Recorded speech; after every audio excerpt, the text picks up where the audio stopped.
The provided calculations and conclusions appear correct based on the information. The total demand is 60,240 volt amps. The voltage is 120/240 volts. The conductor size is 250 kcmil with an ampacity of 251 amps. The main overcurrent protection device, or oct breaker, is 300 amps.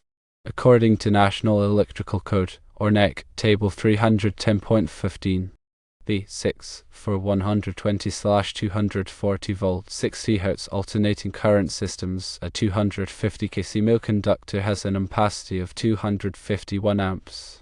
This is sufficient to handle the total demand of 60,240 volt amps, which is calculated as follows.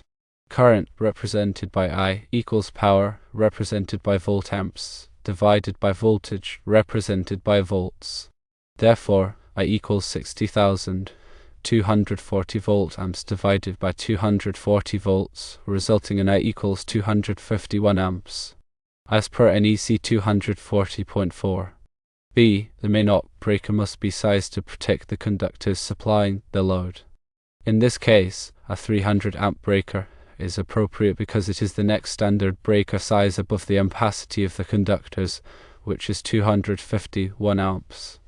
Additional considerations should also be taken into account. Firstly, ensure that the voltage drop in the conductors is within acceptable limits.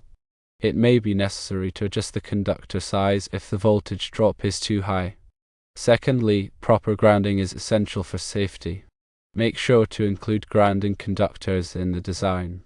Thirdly, determine the appropriate conduit or raceway size to accommodate the conductors and maintain proper fill ratios.